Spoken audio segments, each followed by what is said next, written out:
So we have the intensity distribution function, which is the intensity at any point P on the screen, okay, and which is, as you can see, that it is a function of alpha, which is again depends on the angle of diffraction theta, okay. For different angle of diffraction, we will get different points of different intensity levels on the screen, okay. So the first we will find the principal maximum or the central maximum. So what will be the intensity at the center? So you see alpha equals to pi a sin theta by lambda, and at the center all the rays which have no diffraction reaches that point, okay. That is, the angle of diffraction equals to theta equals to 0 for those rays, okay. So at the center point, all the rays which are undeviated or suffers no diffraction reaches, okay, that point, that center point, okay, that is theta equals to 0, okay. And they also reach those point in phase, that is, they don't have any phase difference between them while they reach the central point, okay. So therefore pi alpha is also equals to 0, because you see alpha equals to pi a sin theta by lambda. Now it is pi a sin 0 by lambda, so it is 0, so alpha is 0, okay. And we know if we take the quantity sin alpha by alpha and put the limit alpha tends to 0, then it will be equals to 1, okay. So now we'll use this limit in the intensity. So the intensity at O prime, which is at the center, is I equals to limit alpha tends to 0, I0 sin square alpha by alpha square, which is, so I0 is a constant, okay. So limit will we have to apply the limit only over this sin square alpha by alpha square term, okay. So this is 1, so we have I0. So the intensity at O is equals to I0, which is called the principal maximum. It has the maximum or highest intensity, which is equals to I0. And if you remember, I0 was equal to A square R square, okay. Now apart from this principal maximum or central maximum, we have minima, okay, minima points where the intensity is low, and other secondary maximum point whose intensity is which have their intensity more than the minima points but less than the principal maximum points, okay. So next we will find the conditions for the minima and the secondary maximum. So minima has the lowest intensity points. So what is the condition for the minima points, okay. So to find the maximum, this minima and the secondary maximum, what we will do, and this intensity distribution will be 0, okay. So we can say that at the positions of minima, okay, where the intensity is lowest intensity, and secondary maxima where the intensity is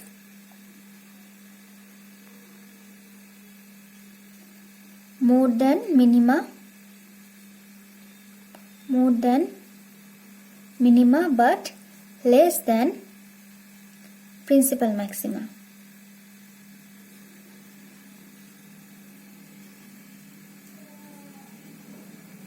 okay.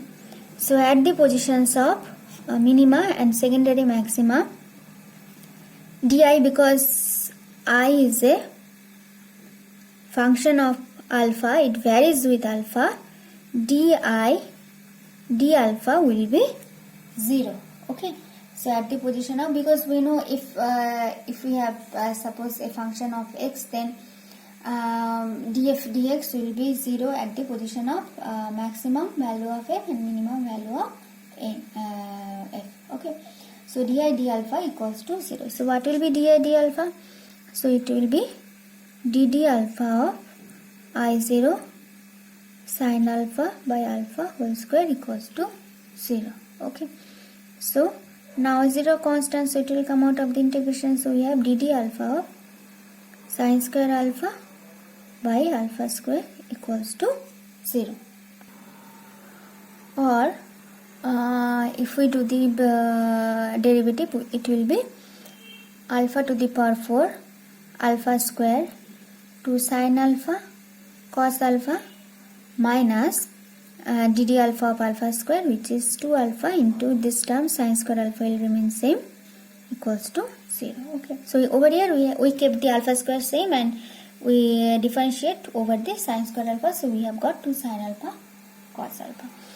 Now, so the alpha can be infinite. Okay, so this the term in the numerator will be equals to 0. Okay, so we have 2 alpha square sin alpha cos alpha minus 2 alpha sin square alpha equals to 0. Okay, or so we can take alpha sin alpha common, then we have cos alpha, then we'll have alpha cos alpha minus sin alpha equals to 0. Okay, so now alpha equals to 0, so either alpha equals to 0 or sin alpha equals to 0 or this whole term is equals to 0. But alpha equals to 0 gives us principal maximum. Okay, but we are trying to find the condition of minima and secondary maximum. So this is not applicable here. Okay, so either sin alpha equals to 0 or this alpha cos alpha minus sin alpha is equals to 0 for this case. Okay, so therefore either sin alpha equals to 0 or this alpha cos alpha minus sin alpha equals to 0. Okay, now you can further show that. Okay, you can further show that. So if we now find out d square I d alpha square. Okay, and so then if we put sin alpha or alpha cos alpha. Okay, so if it is greater than 0, then it will be the minimum. Okay, so it will be the condition for minimum.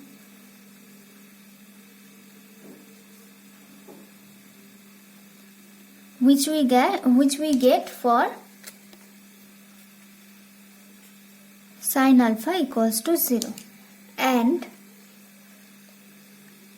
we get d square alpha d alpha square less than 0, which will be the condition for maximum, which is the secondary maximum. This we get if we put the second condition, which is this one. Okay, which is for alpha cos alpha minus sin alpha equals to 0. Okay, so now if we use the first condition, which is sin alpha equals to 0, we get the condition for minima. So what is the condition for minima? So finally we have the condition for minima. What is the condition for minima? It is sin alpha equals to 0. It means that the direction for minima is given by, it means that alpha equals to 0. Okay, so the directions of minima are given by alpha equals to m pi. So if alpha equals to 0, then alpha equals to m pi. Okay, where m equals to plus minus 1, plus minus 2, plus minus 3, etc. Okay, m is not equals to 0 because this gives us principal maximum. Okay, so we don't consider m equals to 0 for this alpha equals to m pi. Otherwise, that is the general case.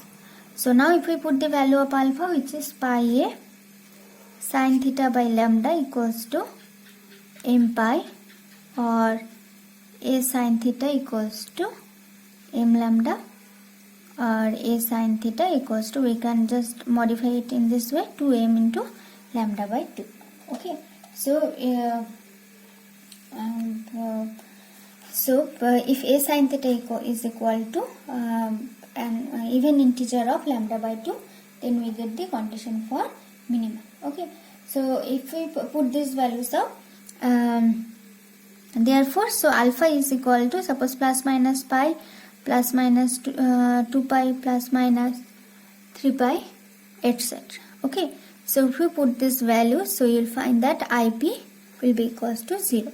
So we have 0 intensity where the minima occurs. Okay, so next we will find the condition for secondary maximum.